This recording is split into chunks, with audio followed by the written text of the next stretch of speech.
As best I know, the Graves family bought this land somewhere around 1820, and he built a log house here. And in 1844, he built a brick addition to the house, which is the far end of it.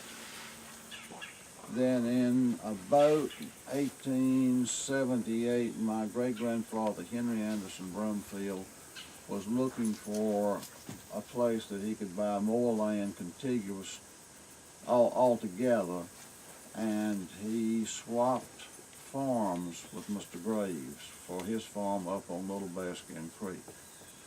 And at that time, I guess they were accustomed to doing things like this, but essentially everything that could be left behind or traded, they did. And they just almost passed as two wagons in the night with people and animals that they couldn't leave behind.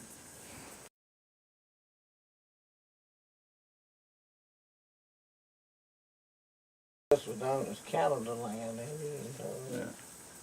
That's what they called this community, Canada land. And they said it was what? It was not the only much signs of civilization were Bowie knife and steel traps. Yeah, steel traps. That's why they call it Canada land? They said it was really. I must have Canada owned the land going even further back. I haven't. But it wasn't very many people here then, around here close by.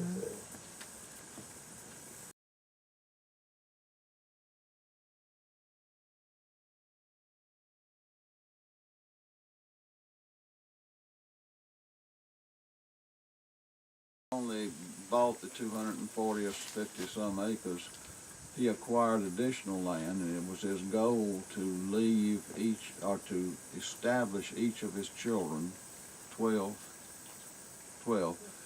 in farms right around the home place.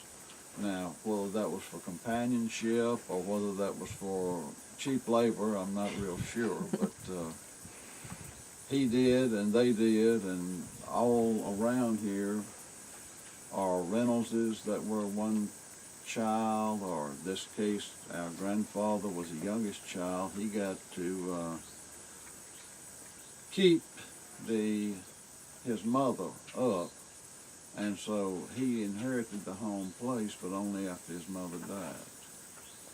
So he was, Granddaddy was born in 1888, and his father died in 1905, Henry Anderson Brumfield. Then his mother died in 1937 or 38, somewhere in there. And at that time, he finally came in possession of the farm. Let's see, what time did he surrender? He got his papers and walked home from Appomattox and was home the next morning at 10 o'clock to eat breakfast. Ain't that what they claim? And his picture is on the wall at the... Yeah, his picture's on the wall at Appomattox right now. Still is.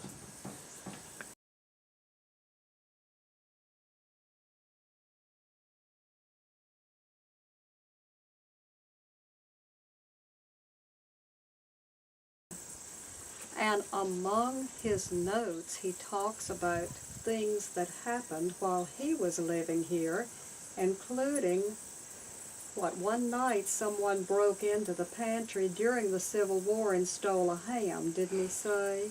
And after that, he put bars on the window, wooden bars, and those wooden bars are still down there.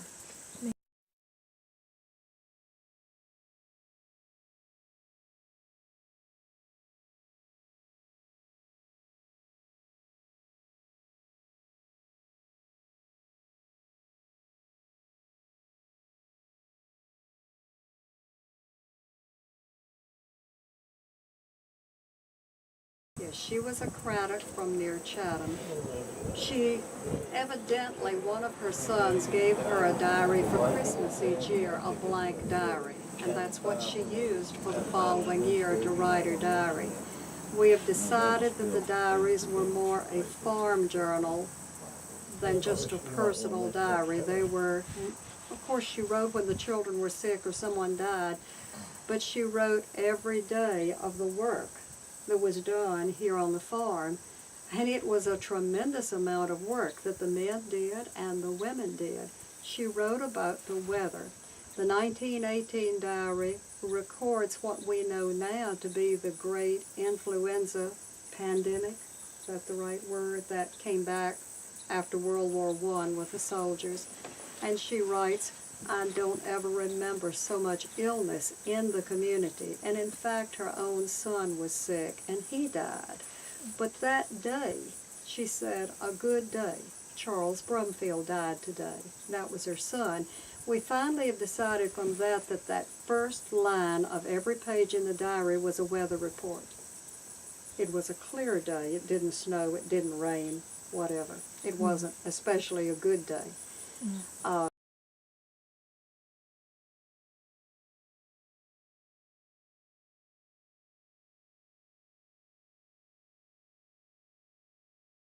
As far as history, she writes about a young man in the community that helped them here on the farm. And then he went to war in World War I. And then the next entry or two, she wrote, we've heard that Chesley Edmonds died, and he never made it overseas. He died in camp. There are all sorts of, interspersed with making quilts and churning and cutting wood and stripping tobacco, there's also accounts of things that happened in the community. And of But the family. most importantly to her was going fishing. And of her Anyway, going fishing. And of the family, that would have been back in the, 20s and early 30s, the family would go to Renan School. The school was the center of the community. They would go to Renan School for lectures and for plays and for things that seemed to be a lot more intellectual than us going home at night and turning on the TV. Yeah. What, about 1.5 miles, 2 miles up 40 from Gretna? My dad's home place was the place where Freddie Blair now lives. After my grandmother died, my uncle sold that to Freddie Blair. And Freddie tore down the old home house and built his house there. That Toller family cemetery is there. But my daddy then, when he married in 1936, he bought land that was a little farther east and on Route 40 that had been owned by the Pickrell family. Then later he added to it, and he grew tobacco on it. And my daddy absolutely loved tobacco. He lived, breathed, slept, ate tobacco. He grew it, then later he got involved in the warehouse industry. He surveyed it. He surveyed it, hail. he worked as a hail adjusted adjuster, crops. he adjusted it after he surveyed it for the county when the allotment program was based on acreage. He worked as a hail insurance adjuster, and after storms were destroyed, he would go as an adjuster to assess how much the damage had been. When I was about 6 years old, he started traveling the market, and he would go starting in Georgia and work his way up as working with the buyers. He started as what they called a speculator, and he ended up as a buyer for one of the tobacco companies. He would leave that traveling market when it got up as far north as South Carolina and come back up here and start what they call drumming up trade, drumming tobacco for the warehouse industry, because by then he was working as a floor manager for the warehouses in Danville. Later on, he bought a partnership in a warehouse, and when he died, he was a partner in a warehouse in Brumfield.